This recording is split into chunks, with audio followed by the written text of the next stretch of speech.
Para quem ainda não me conhece, chegou aqui de paraquedas nessa live, eu quero me apresentar. Eu sou Késia Miranda e o meu objetivo nesse canal é ajudar os professores para que eles tenham cada vez mais dinheiro no bolso. Hoje, gente, eu vou falar sobre 5 dicas de ouro infalível, 5 dicas infalíveis, tá? Que as pessoas podem utilizar, que os professores podem utilizar para que eles de fato tenham uma transformação na vida financeira. Porque a nossa vida financeira é o reflexo do nosso interior. Então, se a gente conseguir focar nesses 5 pontos, nessas 5 dicas que eu vou trazer aqui, vai ser libertador. Não tem como você não girar essa chave, tudo bem? Então, se atentem a essas 5 dicas poderosas que eu vou trazer aqui para vocês.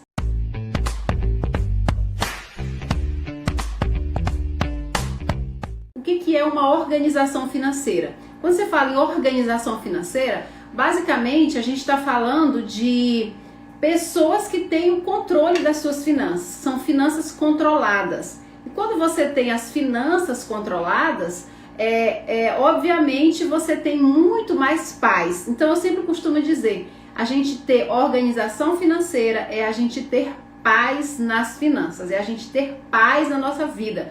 Porque tudo, gente, querendo ou não, muitas pessoas têm preconceitos em relação a dinheiro. Dinheiro não traz felicidade. Mas o dinheiro, sem o dinheiro, fica difícil pra gente fazer muitas coisas, porque a gente precisa do dinheiro. O dinheiro em si, ele nunca viu o dinheiro fazer mal para ninguém, né? Por trás do dinheiro tem uma energia de um ser humano, de uma pessoa. Então a gente não pode culpar o dinheiro, a gente tem que mudar o nosso comportamento em relação ao dinheiro, que tudo vai ficar diferente. A primeira dica é a gente saber aumentar o meu ganho por hora trabalhada. Ai, Késia, mas como que eu vou aumentar o meu ganho com hora trabalhada?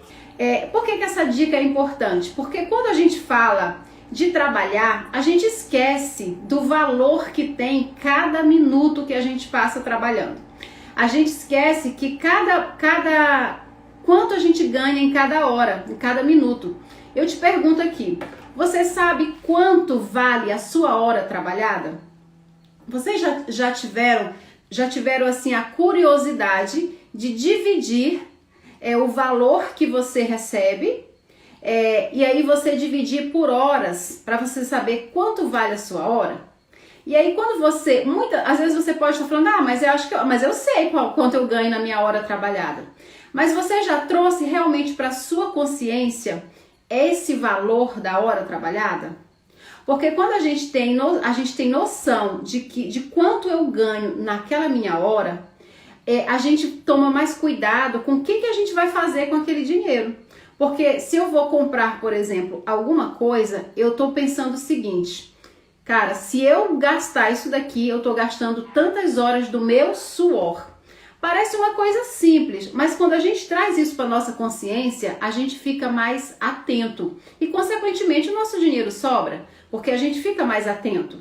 Eu vou dar um exemplo aqui. Quando eu estava em sala de aula diretamente dando aula, que agora eu não trabalho diretamente na sala de aula, mas quando eu estava diretamente na sala de aula, eu me deparava com situações assim bem difíceis. Por exemplo, tem os meninos do 5º ano, sempre era o terror da escola, os meninos de 5º ano, ô Jesus! Quem é professor e sabe disso, porque eles estão assim naquela fase, naquela euforia, eles estão saindo do ensino fundamental menor, eles estão entrando no fundamental maior, então é toda uma descoberta, e aí para acalmar aquelas turminhas de 5º ano dava trabalho. E aí, quando você trabalha, que você não tem a noção de quanto vale a sua hora trabalhada, o que acontece? Quando é aqueles momentos bem desafiantes que você passa em sala de aula, você costuma culpar um monte de situações. Você culpa que você ganha pouco, que aquele trabalho que você está fazendo ali não está compensando porque é muito sacrifício, porque os alunos são indisciplinados e tudo. Mas aí você imagina, é tão desafiante você passar ali 1 hora depois ali do recreio. O recreio geralmente é 15 para as 16 aqui na minha cidade. 15 para as 16 quando é no turno da tarde e 15 para as 10 quando é no turno da manhã. Aí você imagina, você ficar ali aquelas horas com aqueles alunos que eles voltam depois do recreio, com suados. Na época que eu dava aula não tinha ar-condicionado, era no calorão mesmo. E aí vai aquele cheiro ali, aquele calor, e você fica incomodado, e aqueles alunos começam a jogar papel um no outro, começam a gritar, e você diz, meu Deus, o que eu tô fazendo aqui? Mas aí quando você tem noção de quanto vale a sua hora trabalhada, não é que você vai focar só no dinheiro, mas você vai valorizar o teu suor. Você vai dizer, eu tô enfrentando tudo isso porque eu tô ganhando X por hora, e esse dinheiro aqui, ele vai me ajudar a chegar no objetivo, ele vai me ajudar a resolver a situação X, eu tô construindo a minha independência, minha reserva de emergência. Ou seja, quando você tem clareza do que você está fazendo, de onde você está empregando o seu dinheiro, esses momentos desafiantes da sua profissão, eles fazem muito mais sentido. Você tem mais força para superar esses momentos. Você tem força para você enfrentar. Mas quando você está devendo, quando você não sabe para então ir o seu dinheiro, e você ainda tem que se deparar com uma sala de aula lotada, com um menino disciplinado, gente, vai ser muito mais dolorido, vai ser muito pesaroso aquilo ali. Então, o que eu estou trazendo aqui nesse primeiro exemplo é como eu posso aumentar o meu ganho por hora trabalhada. Por quê? Ah, mas eu não tenho como aumentar, porque eu já trabalho 200 horas, tá? Mas como você pode aumentar, existem várias formas de você aumentar o seu ganho, né, por hora trabalhada. O assunto aqui da live não é esse hoje, né, de como fazer renda extra, mas eu tenho vídeos que falam sobre isso, como o professor pode ter uma renda extra, né, e sem ter que trabalhar mais também, tem que ter que se matar por isso. Mas o que eu tô querendo dizer é para você trazer consciência para você de quanto vale a sua hora. Parece uma coisa simples, mas isso vai fazer diferença. Pode ter certeza, vai fazer diferença porque você vai trabalhar com consciência. E os desafios, eles vão ser menores quando você trabalha com consciência. Né? Então é você ter clareza, né, de quanto vale a sua hora trabalhada. Eu conheço muita gente, inclusive eu fiz muito isso a minha vida toda praticamente, de não saber quanto recebe. Ah, não, eu sei quanto que é o meu salário. Eu sei quanto é o meu salário, sim. Eu sei. Só que, será que você sabe mesmo? Porque eu não sei. Se tiver algum professor aí, comenta aqui embaixo. Eu conheço muitos professores que ele tem tanto empréstimo consignado, tem empréstimo emergencial, tem cartão de crédito. Eu lembro que teve uma época que eu como professora, eu tinha direito a um cartão de crédito, e esse cartão ele me dava direito a supermercado. E aí o que acontecia? Toda vez que eu precisava de alguma coisa, eu passava aquele cartão. Gente, eu não tinha a menor noção. Quando era no final do mês, eu ficava só esperando a bomba. Eu só ficava esperando quanto que ia sobrar do meu salário para mim poder... Eu não tinha noção, eu só queria saber quanto que ia sobrar para mim poder empregar na minha vida, para mim poder fazer alguma coisa, né? Então, muita gente vive nessa mesma situação que eu vivia. Não tem noção de quanto que ele tem, quanto que ele tem do salário dele, porque tem um monte de empréstimo. Quando não tem empréstimo, às vezes tem pessoas que pagam pensão para filho, um monte de situações, e ele não para muito para pensar não, viu? Então, você não saber quanto exatamente você recebe também é uma coisa que é desestimulante e faz com que você nunca sobre dinheiro. Por quê? Porque você não tem o controle. Você não tem o controle daquela situação. Então, isso aí acontece muito. E aí eu lembro que quando eu recebia, eu não tinha estímulo, eu não tinha alegria de receber, porque eu sempre culpava o governo. Eu sempre dizia, se o governo pagasse melhor, eu não estava passando por isso. Mas na verdade, gente, aí eu ficava insatisfeita, eu ficava chateada, mas na verdade eu era a causadora daquilo, porque quem gastava não era o governo, embora a gente saiba que precisa ter muitas melhorias na educação, que tudo para se conseguir é muito difícil, tem que ficar brigando para conseguir, para ter as conquistas, mas eu também tinha muita participação naquele meu caos financeiro, naquela minha insatisfação. Por quê? Porque eu não dominava, eu não sabia nem quanto eu ganhava e gastava descontroladamente. E detalhe, às vezes os professores gastam até pela ansiedade. Às vezes ali tá tão, eu não sei nem se eu vou viver amanhã, eu vou gastar mesmo, a gente já ganha tão pouco, a gente se sacrifica, a gente trabalha tanto e começa a contar um monte de historinha se auto-sabotando e cada vez vai se afundando mais. Então a gente tem que estar muito atento a isso. Você aumentar a sua hora trabalhada, é você aumentar mais essa sua hora, eu tô dizendo que se você aumentar a sua hora trabalhada, você vai conseguir, não é para você aumentar a sua hora trabalhada pegando mais carga horária, pegando um monte de coisa para fazer e continuar sem controle financeiro, não. Porque isso não vai adiantar. Mas você ter consciência de que você tem que aumentar a sua hora trabalhada, mas na verdade é em valores, valorizar a sua hora. Mas o governo já me paga e ele não vai aumentar mais. Mas como você pode monetizar vendendo a sua hora trabalhada com o valor que você quer, com o valor que você pode escolher? Kézia, mas isso não acontece. Não acontece se você não buscar as estratégias corretas e não acontece se você não for atrás. Mas se você for atrás, você pode trabalhar muito menos tempo com uma hora com valor muito maior. E pergunta como que eu sei disso? Porque eu fiz isso e deu certo. Por isso que eu tô aqui nesse canal tentando ajudar vocês, né? Ajudando vocês. Porque deu certo comigo. E eu consegui ganhar, não foi só 2 vezes mais. Eu consegui ganhar 10 vezes mais quando eu fiz isso, tá? A diferença minha para vocês é porque muitos professores acham que só consegue ganhar, que a função dele, eu só consigo ganhar, eu trabalho no ensino público, no rede municipal, na rede estadual, e a minha vida se encerra aqui. Gente, nada disso. O professor, ele tem um leque de oportunidades, um leque de alternativas para ele aumentar a sua hora trabalhada. O negócio é que a gente tem que começar a se enxergar como empresa. A gente não se enxerga como empresa. E muitos, né, não digo todos, mas muitos educadores, além deles não se enxergarem como uma empresa, ainda se enxergam como alguém inferior às demais profissões. E não se valoriza. Às vezes eles falam, o governo não valoriza. Mas será que ele está se valorizando? Será que nós, né, que eu me incluo também, será que nós estamos nos valorizando? E quando eu falo que a gente deve se valorizar, nós professores, é a gente se enxergar como uma empresa. O que é uma empresa? Eu até anotei aqui o que o dicionário Aurélio fala, o que é uma empresa. Olha só, é uma sociedade organizada para exploração de indústria ou comércio com a finalidade de obter um rendimento, um rendimento monetário através de produção de bens ou serviços. Aí eu te pergunto, você é um professor, você vende a sua hora para o governo, é municipal ou é estadual? Você vende com o preço que ele oferece.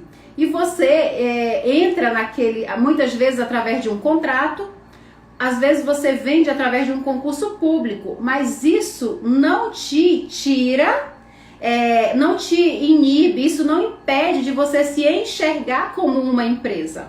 Não te diz, você tem que se valorizar, você tem que se ver como uma empresa. Aí eu te pergunto, uma empresa, para ela se sustentar, ela precisa o quê? Ela precisa ter o quê? O controle financeiro dela. Porque ela ela tem a finalidade de o quê? De gerar rendimento. E por que nós, professores, educadores, a gente não faz isso?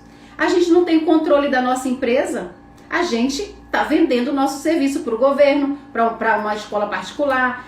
Enfim, eu não sei onde você vende a sua mão de obra, mas você está vendendo. E o que você está fazendo com esse rendimento, com esse dinheiro que você está recebendo? Se você pega e deixa tudo consignado, você está dando rendimento para quem? Para o banco.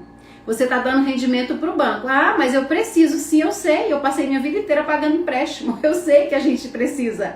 Mas será que esse precisar, essa necessidade que a gente diz, né, que a gente diz que foi atendida quando a gente faz o empréstimo, será que era só essa alternativa que existia realmente?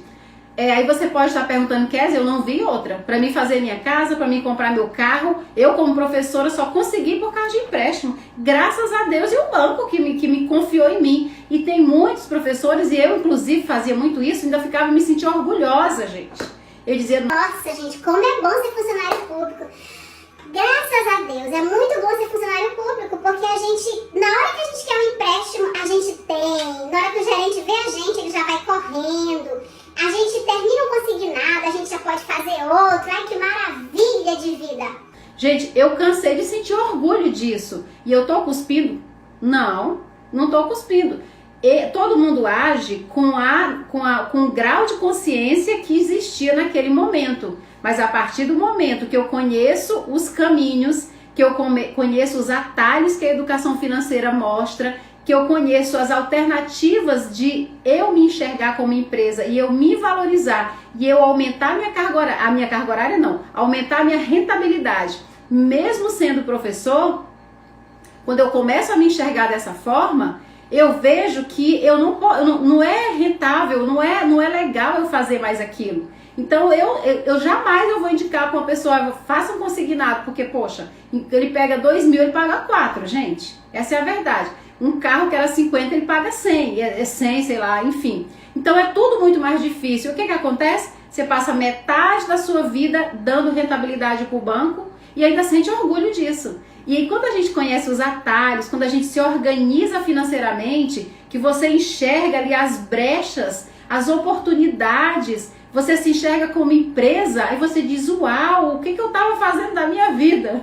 Né? Então, foi isso que eu encontrei. Quando eu em 2012, eu trabalhava, né, com um monte de empréstimo, um monte de coisa, e aí o meu salário sobrava muito pouco do meu salário. Como eu falei pra vocês, eu tinha um cartão que eu podia fazer supermercado dele, e aí toda hora, eu ia o tempo todo, o mês inteiro comprando naquele cartão. Quando eu ia receber o meu contra-cheque, não tinha quase nada, porque eu já tinha gastado tudo.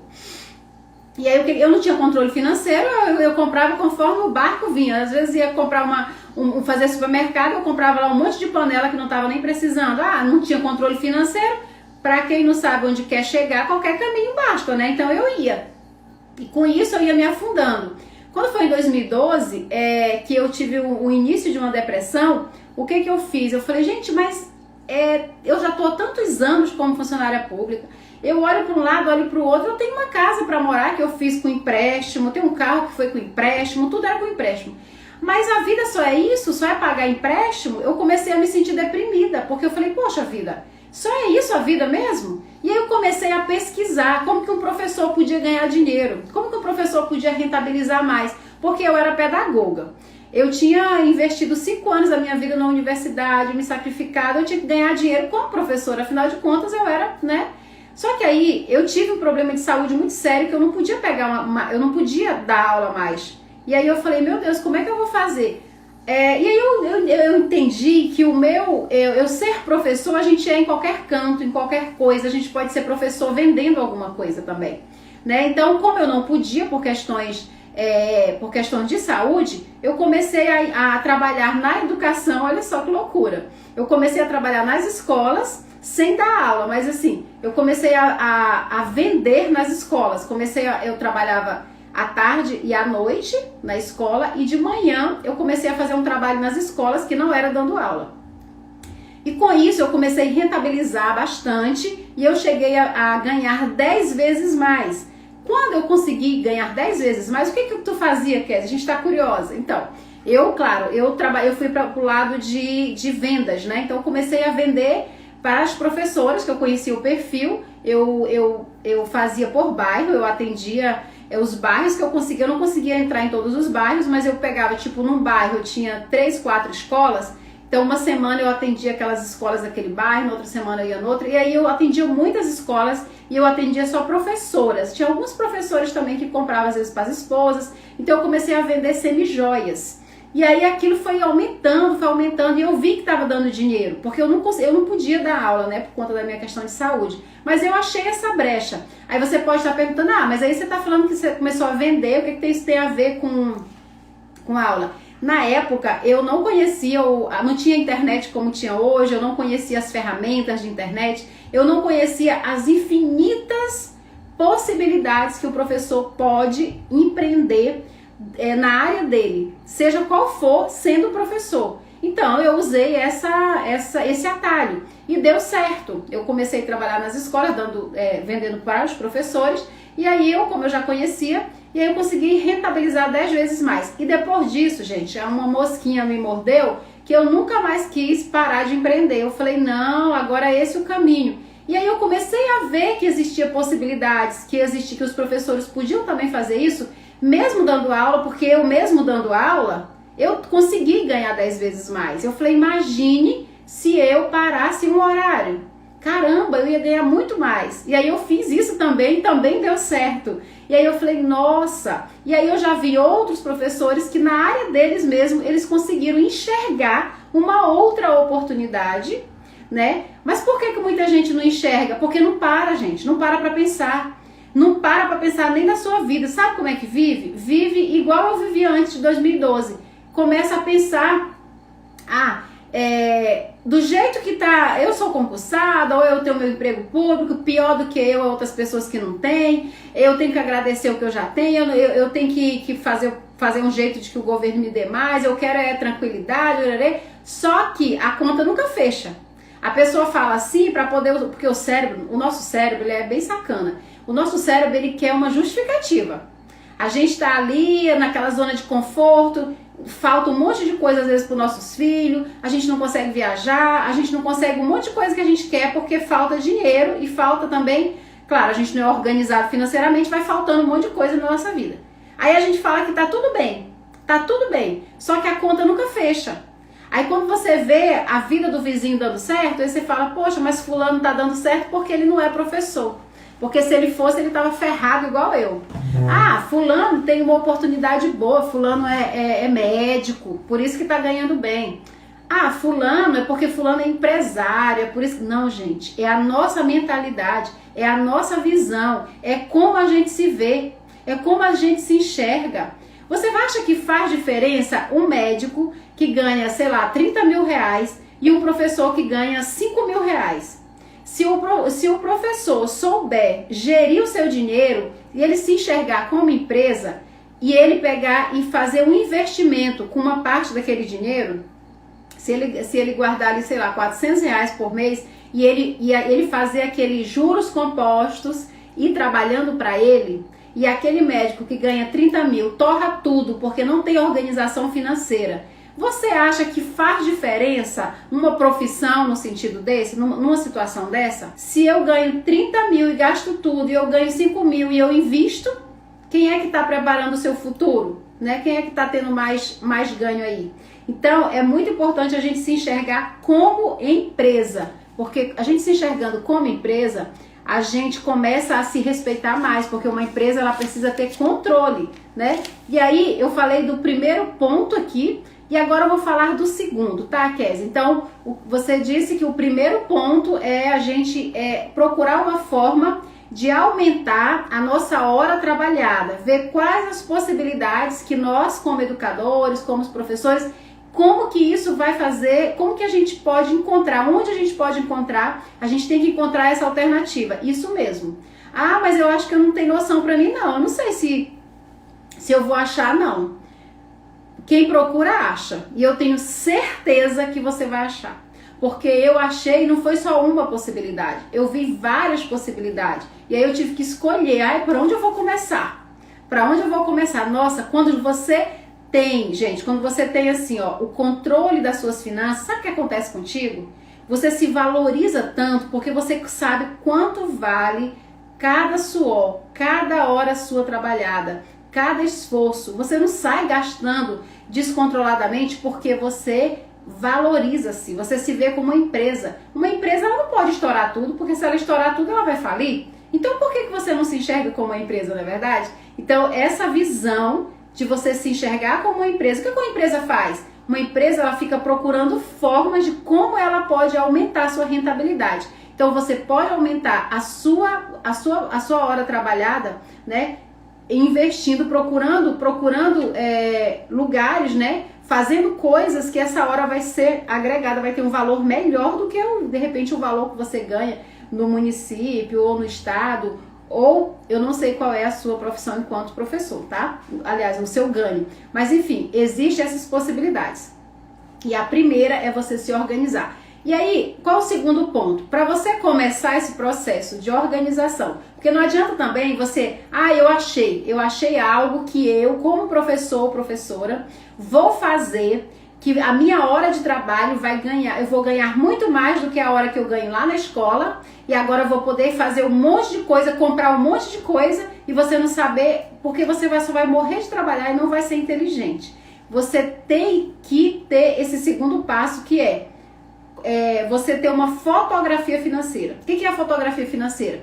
Fotografia financeira, gente, é você colocar tudo ali no papel e você enxergar a sua vida financeira numa folha de papel, né? Você enxergar ou no celular, escrito, enfim, da forma que você achar melhor. No mapa, num mapa mental, enfim. É você ver como que tá a sua vida financeira. Porque assim, se você não sabe, né, como que tá a sua vida financeira, você consequentemente você não sabe nem para onde você vai. Eu vou economizar aqui, eu vou economizar assado, eu preciso disso, eu preciso daquilo. Se você não saber onde você quer chegar, então a fotografia. Mas eu não tenho nem coragem de somar minhas contas. Eu tenho umas contas tão antigas que eu tenho até vergonha de falar, porque eu nunca consegui pagar, eu deixei foi pra lá. Não importa. Não importa se você não vai ter dinheiro para pagar, não importa, isso não é importante aqui. Na fotografia financeira é só para você, gente, é você pegar como uma faxina. É você pegar tudo que tá fora do lugar e você reunir ali e você tentar colocar no lugar, tudo no seu devido lugar, tá? Então, essa fotografia financeira. Depois que você tem essa fotografia, você vai para o terceiro passo, que é você ter um teto, né, de gastos. Porque o que acontece? Às vezes a gente faz a fotografia, categoriza ali, né? Quando você faz a fotografia, você tem noção, né, de quanto você vai gastar em supermercado, quanto você vai gastar quanto você vai gastar de farmácia, quanto você vai gastar de academia, quanto você vai gastar na escola dos filhos, né? Às vezes é até um pouco difícil da gente tirar, né? Porque é uma parcela fixa. Mas existe coisas que você decide quanto você quer gastar em cada categoria para você poder, durante o mês, você fazer todo esse manejo. E como que a gente chama isso? É colocar teto. Colocar teto nos seus gastos. Quer dizer, como é colocar teto nos gastos? É você realmente pôr um teto. Quando a gente coloca algo debaixo de um teto, e quando topa lá em cima no teto, a gente não para? A gente não já encheu? Não já chegou no teto? Você vai encher um copo? Você não vai passar, né? Por exemplo, eu tenho uma garrafa aqui. Você não vai passar, não vai ter água aqui, ó, acima. Ela só vai ter aqui. Aqui é o teto da garrafa. Na nossa vida financeira não é diferente. Eu quero gastar R$1.000 com o supermercado. E esse é o teto que eu posso gastar. Então, quando você sabe que você vai precisar gastar R$1.000, você vai fazer uma lista, e dentro daquela sua lista, você vai colocar o que é mais importante, que não pode faltar no mês do seu supermercado, porque você tem um teto ali. E aí você faz o teto ali, digamos, de salão de beleza. Vou gastar com salão de beleza, eu só posso gastar, tem pessoas que pintam muito cabelo, né? Eu tive sorte que eu ainda não cheguei nessa fase, mas tem pessoas que gastam muito com negócio de cabelo, mulheres que gastam muito com salão.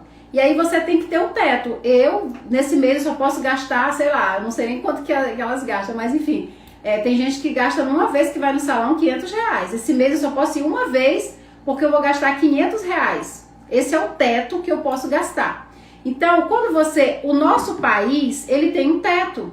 E agora, na pandemia, com essa questão toda de pagar todas essas pessoas que precisaram, né, ser contempladas, né, com esse dinheiro de custeio, né, por conta do Covid-19, existe muita polêmica, porque o governo ele começou a cogitar que ia ter que se passar desse teto, ia ter que mexer no teto do país, no teto. Então, se isso acontece, agora vocês imaginam, gente, já tá um pouco desafiante a economia do nosso país, né? E aí você imagina se o governo mexer nesse teto, Como vai ficar difícil? Porque é como se tivesse descoberto e o negócio tivesse descontrolado, porque o teto é o controle. Na nossa vida financeira é a mesma coisa. A gente precisa respeitar esse teto. Então, a gente ter o teto faz toda a diferença. Porque não tem como você se organizar, não tem como você ter sucesso se você não seguir essa dica de ouro aqui. Colocar teto em tudo, colocar teto em tudo na sua vida. Porque aí, o que que acontece? De repente você colocou o teto que você ia gastar com gasolina. Ah, eu vou gastar R$300 com gasolina. Só que naquele mês você andou pouco, você saiu pouco, aconteceu alguma coisa, igual aconteceu com a gente ter que ficar em casa, né? E acontece algo e você não gasta aqueles R$300. Um exemplo apenas, tá? E aí você sobrou 150. Se você conseguiu economizar ali, você já tá conseguindo, significa que você tá realmente conseguindo controlar bem ali aquele teto e você não tá ultrapassando. E aí você colocou que você queria investir R$500. Só que aí você controlou bem as suas finanças, que sobrou ali, de todas as categorias, sobrou ali, uma sobrou 100, outra sobrou 200, 300. Aí você pega aquilo ali e junta com aquilo que você está investindo. Sabe o que vai acontecer? Você vai ficar mais motivado. Você vai dizer, uau, eu consegui viver bem, eu consegui escolher bem o que comprar e eu nem morri, eu tô vivo. E aí você vai aprendendo, você se motiva mais. E aí cada dia você vai se controlando e se educando. Ou se acontecer de você ter que gastar com roupas, você ia gastar, sei lá, R$200 com roupa e você gastou 300, e aí você pegou da gasolina e colocou no lugar. Então você tá o quê? Você tá controlando ali a situação, você foi cobrindo, né? Então é muito importante nesse terceiro ponto aqui, nessa terceira dica de ouro, que você tenha um teto para os seus gastos. Porque sem o teto, você não vai ter controle e aí as coisas vão ficar bem mais difíceis. Então, por que esses pontos que eu tô falando é importante? Porque não adianta a gente tratar a educação financeira só com planilha, dando aqui dicas de como você fazer planilha, como você anota. As pessoas, isso é chato, né, gente? A gente tem que trabalhar de dentro para fora. A gente tem que procurar o que aquilo vai fazer sentido. A gente tem que fazer coisas que vai motivar a gente, né? Porque senão a gente não leva adiante, né?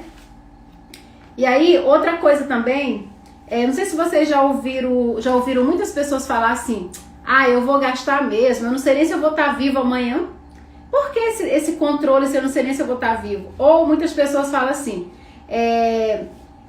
a gente só vive uma vez nessa vida, a gente tem que aproveitar, eu não vou nem pensar em conta porque não vai adiantar, porque pensar não vai pagar a conta. Só que aí tem um negocinho chamado colheita. A gente só colhe o que a gente planta. Não adianta que a gente ignorar uma organização financeira, ela vai trazer resultado na nossa vida. Quer a gente queira, quer não. Vai trazer, porque quando a gente ignora, a gente está fingindo que não está vendo. Só que as coisas elas não vão deixar de acontecer só porque eu estou fingindo que não estou vendo. A conta não vai fechar. E aí você não vai se livrar. Por mais que você tenha essa crença de que só se vive uma vez. Mas e se só vive uma vez como? Só se vive uma vez atormentado porque a conta não vai fechar e aí alguém vai te perturbar para tu pagar aquela conta. Você vai ter que mudar de calçada. Você não vai fazer realizar o sonho que você queria. Você não vai fazer o curso que você queria de repente, se foi essa a intenção sua vontade. Você não vai comer o que você quer na hora que você quer, porque você não tem ali um teto e você não tem organização, não sobra para nada porque tá tudo desequilibrado. Então isso não vai impedir a gente de colher aquilo que a gente plantar. Então, essa questão do teto é muito, mas muito importante mesmo.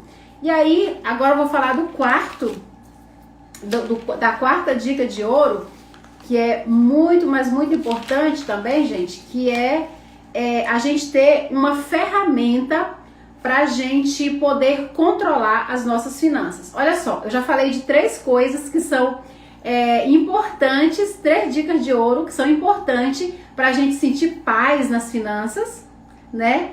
E agora eu vou falar da ferramenta. Observe que eu não comecei falando de planilha, porque planilha sem isso que eu falei antes não faz sentido. E aí o que acontece? Você vai fazer ali a planilha. Ou você usa um aplicativo do celular para controlar as suas finanças. Ou você usa, de repente, um método mais prático. Eu vou explicar aqui só para vocês terem um exemplo. Digamos que, lembra que lá na fotografia financeira, você dividiu as categorias, não foi? Aí eu vou gastar X com saúde, vou gastar Y com alimentação, vou gastar X com lazer, vou gastar tanto com investimento, vou gastar tanto com isso, separou tudo. Ok. Depois que você separou, a vida, ela vai acontecer. A vida, depois que você fez toda a organização, você vai viver o aqui e agora. E aí daqui a pouco você vai lá na sua cozinha, acabou o óleo. Eita, tem que comprar o óleo ali porque acabou, não deu pro mês. E aí você vai ter que sair dali, vai no comércio e aí você compra, aí você não anota. Aí você vai, acontece ali, quebrou o pneu, o carro, deu um problema no carro, você gastou de novo, você não anotou. Isso vai te descontrolar, você precisa de um controle. Aí quando você tem uma planilha, eu comprei o óleo, ele entrou aqui na alimentação. Se era para me gastar X, eu já vou gastar menos, já tenho menos limite para me gastar aqui. E aí você vai controlando. Aí o carro, na seção de gastos com carro, né? Com custo de carro. E aí você vai anotando. E assim você vai controlando. Aí você pode dizer, Kézia, mas aí eu não gosto de planilha. Só que tem um método também, para você que não gosta de planilha, não gosta de ficar contando nada, tem um método dos potes, que eu posso fazer um vídeo só falando sobre isso aqui, tá? E aí, ou dos envelopes, ou como você achar melhor. E aí você vai colocar todo o seu dinheiro que você vai gastar no mês dentro de envelopes ou de potes. E aí você vai tirando aquele dinheiro e atendendo a sua necessidade do mês. E aí você não precisa anotar nada, se você acha que é chato. Gostaram da dica? Não é legal? Eu não gosto de anotar, ok. Bota o dinheiro, separa quanto você quer em cada categoria dentro dos potinhos. Aí você vai vendo, eu ainda tenho R$500 para gastar no supermercado. Nesse pote aqui, eu tenho ainda R$100 para gastar com gasolina. Eu vou ter que evitar saídas desnecessárias, porque eu estou no processo de organização financeira. Então, se você não gosta de planilha, essa dica é muito boa. Você pode ser um potinho, pode ser um envelope, o que você quiser, desde que aquele dinheiro esteja ali separadinho e você utilize dessa forma. Então você pode até fazer aquele jogo, de repente está sobrando no pote e você tirou mais do outro, você vai fazendo aquele equilíbrio ali, né? E aí tem também o guia bolso e outros tipos de aplicativo. Eu tô falando exemplo do guia bolso porque é o que eu uso, tá, gente? Esse aplicativo é para aquelas pessoas que também é meio preguiçoso, não quer ficar anotando, não gosta de ficar anotando, não gosta de planilha. Aí você coloca um aplicativo desse. O meu, por exemplo, eu deixo o meu cartão, eu só compro no cartão de crédito. Tem gente que tem pavor de cartão de crédito, quebra os cartões de crédito, porque acha que o cartão de crédito é o culpado da vida que ele está levando. Na verdade, gente, o cartão de crédito, ele não anda fazendo nada contra a gente. Quem anda fazendo é a gente que anda fazendo as coisas e usa o cartão. Ele é só um plastiquinho inofensivo. Agora, se eu pego aquele plastiquinho e eu começo a pegar aquele plastiquinho e usar um dinheiro que está nele, que não é meu, e eu não tenho o controle, uma organização financeira, é eu que estou fazendo toda aquela situação ficar ruim, não é o cartão. Então eu uso ele para o meu bem. Porque como é que eu uso o meu cartão de crédito? Eu uso ele para controlar as minhas finanças e para mim ganhar pontos para mim viajar e ganhar pontos para mim vender e eu ter mais dinheiro. Então o meu cartão, ele é bênção na minha vida. Então para muitas pessoas para a pessoa que não tem uma organização financeira, é claro, eu não aconselho. Por quê? Não é porque o cartão é ruim. Eu não aconselho porque a pessoa ainda não está, ele ainda não tem controle sobre as ações dele. Muitas vezes ele ainda está no processo, às vezes é uma pessoa compulsiva, é uma pessoa que ela não consegue se controlar. Então ela tendo um cartão ali com dinheiro, ela vai avançar o sinal e ela vai usar um dinheiro que não é dela. Mas quando você tem uma organização financeira, o cartão, ele é bênção. Por quê? Porque se você tem organização, você paga em dia. Se você paga em dia, né, você mesmo você não pagando em dia, né, você tem os pontos ali que você já ganha dinheiro. Mas claro, se você não pagar em dia, você vai perder dinheiro, que você vai pagar juro absurdo. Então, se você saber usar, ter educação financeira, o cartão, ele é um grande aliado, tá? Então, só tem que saber diferenciar bem. Se eu não sou educada, se eu não consigo ainda me controlar, se eu sou compulsiva, aí eu não aconselho, ok? Que fique claro isso. Mas, voltando aqui para o exemplo do aplicativo que você pode usar para controlar suas finanças, eu uso esse do Guia Bolsa. Então, quando eu faço uma compra ali na esquina, por exemplo, no churrasquinho da esquina ali, eu coloco o nome que o aplicativo às vezes ele não conhece, aí ele bota o nome da empresa da pessoa, mas para facilitar a minha vida, eu coloco o nome do comércio, e todas as vezes que eu comprar lá, vai vir o nome daquela pessoa, ele já reconhece, né, e já fica sempre vindo aquela conta. E aí eu não preciso anotar nada, então as minhas coisas ficam bem controladas, né, ficam bem controladas. Por quê? Porque eu já tenho ali um aplicativo que ele está anotando tudo. Então eu evito comprar com dinheiro e eu evito comprar com dinheiro vivo. Eu só compro com cartão. É só em último caso que eu uso. Até quando eu uso o Pix, ele me avisa, ele vem no relatório. Então eu não preciso me preocupar. Então vejam que nessa terceira dica de ouro que eu estou dando aqui para vocês não tem como dizer, eu não gosto de anotar. Mas você não precisa anotar. Se você usar aplicativos, tem aplicativos que você não precisa anotar. Aí também tem a velha e boa planilha, que tem gente que gosta. Eu tenho um cliente que só gosta de planilha.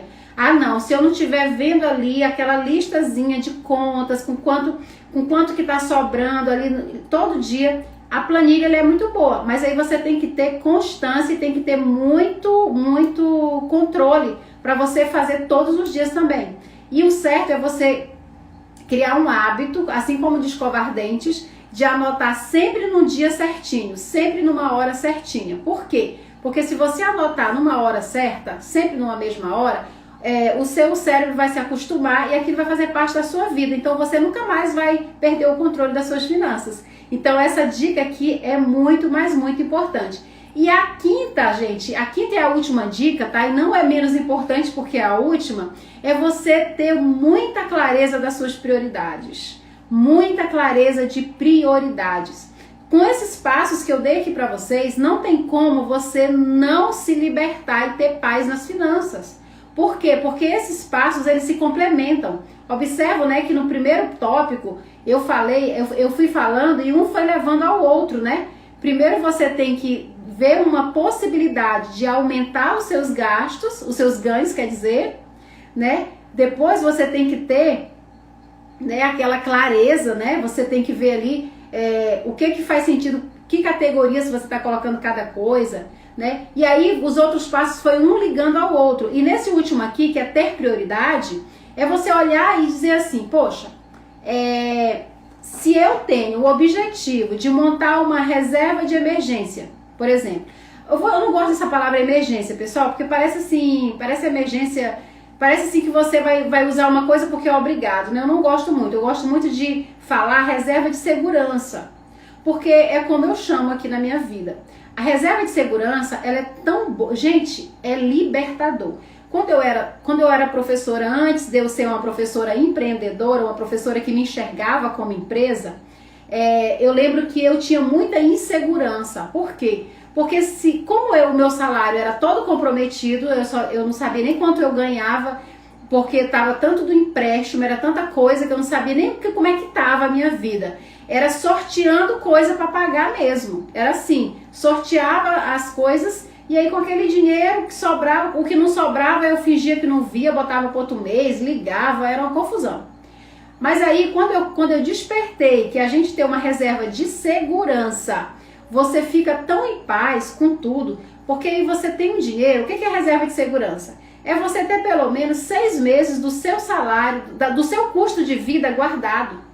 Aí quando você sabe que se você ficar desempregado, se acontecer alguma coisa na sua vida, você tem ali um dinheiro que você dá tempo você se mexer, dá tempo você se virar. Gente, isso dá uma paz. Você evita tanta coisa desnecessária, porque tem pessoas que trabalham num trabalho que não gosta, vive uma vida que não quer, convive com pessoas que não suporta porque é dependente do salário do mês. Se ele sair daquela situação ali, ele não tem para onde correr, porque ele não tem uma reserva de segurança. Então, essa dica aqui, ter prioridade, ela vai te ajudar nessa construção também. Então, como que eu vou ter prioridade, né? A gente não precisa, gente, ter tudo. A gente não precisa ter tudo.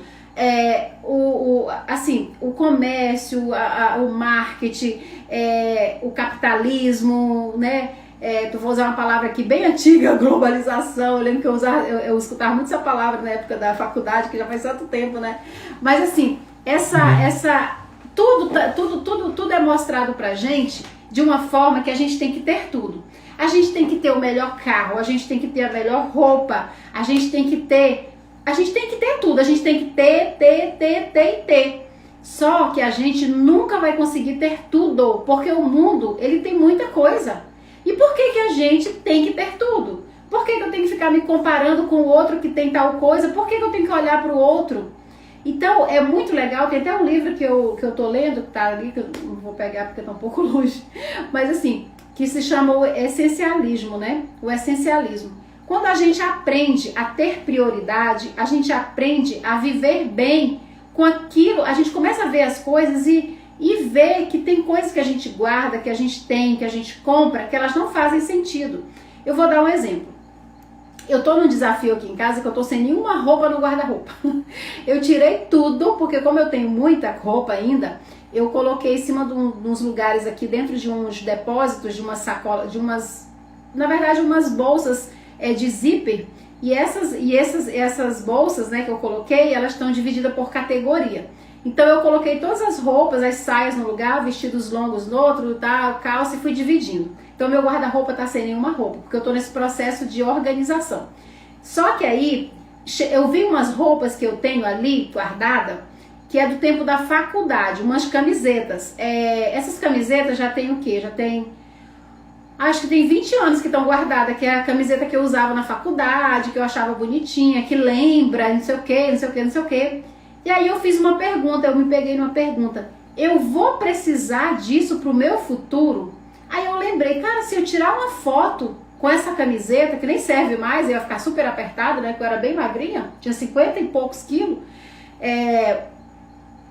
e guardar essa foto, já vai ser uma lembrança boa, se isso me faz bem. Mas pra que eu vou ficar guardando esse trem aqui?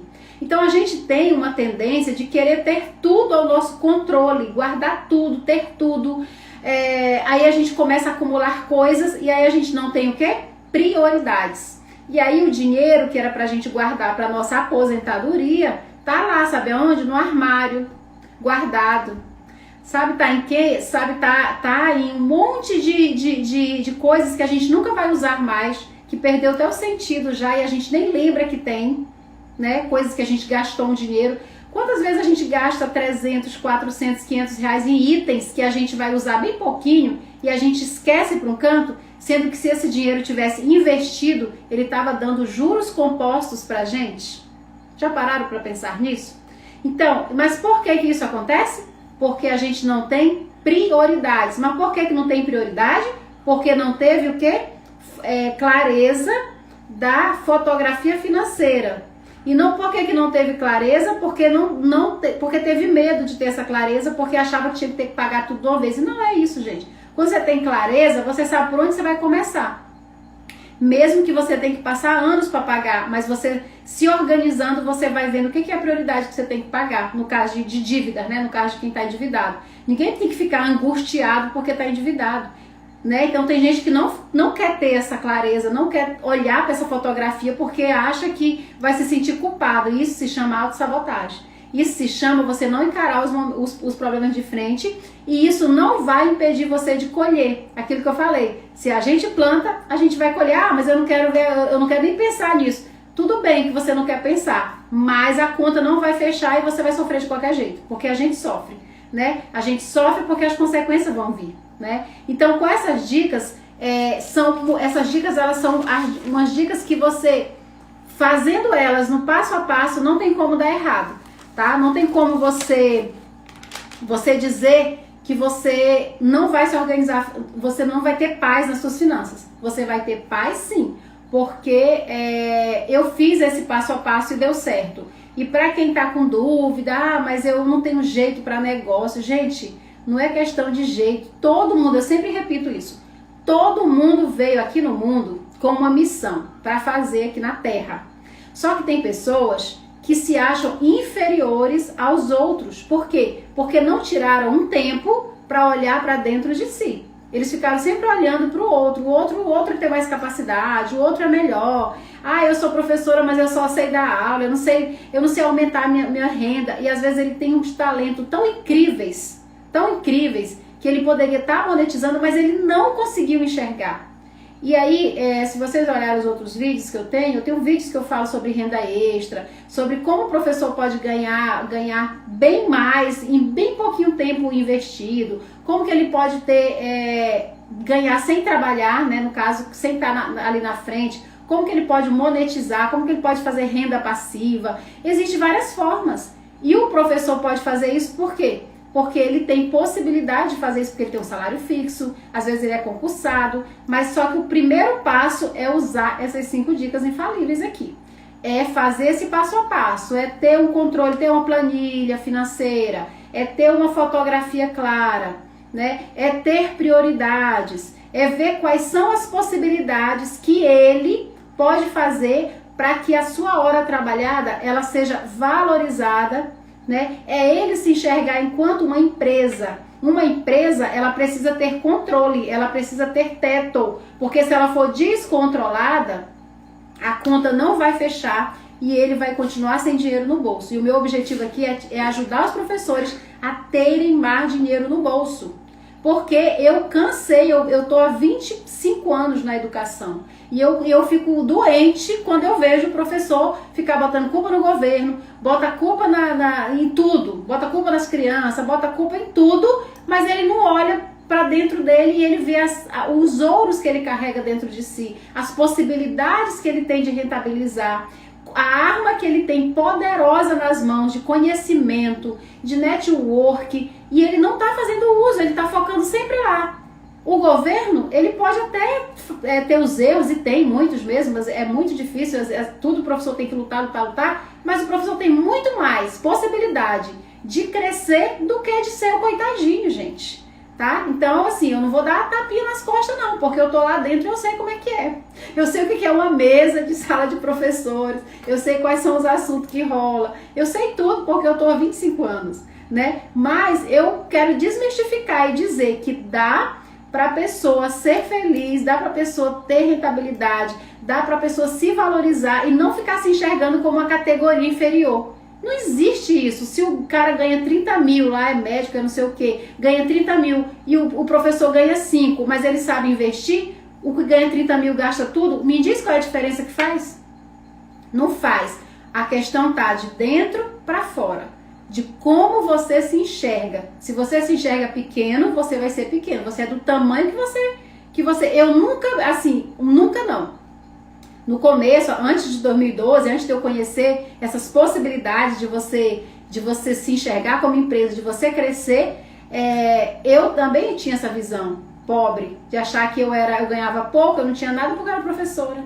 Era coitadinha, as minhas irmãs, ainda bem que elas não escolheram ser professora, senão estava ferrada igual eu. Eram esses pensamentos assim, só que graças a Deus eu tive a oportunidade de me libertar. E aí a minha dica aqui é que todos nós sejamos libertos, né? E a gente possa, sim, ter as mesmas oportunidades, poder viajar. Eu já viajei, já fiz várias viagens legais, já estive em lugares, assim, que eu falava, caramba, como é que naquele tempo eu achava que isso aqui não era pra mim? Por quê? Porque eu me permiti, porque eu agi e eu não fiquei como uma vítima. Eu comecei a ser uma protagonista da minha história. Na próxima terça, às 18h30, eu vou estar aqui novamente para a gente bater esse papo aqui sobre, né, essa paz financeira que a gente tanto precisa. Então, até a próxima live e fiquem com Deus.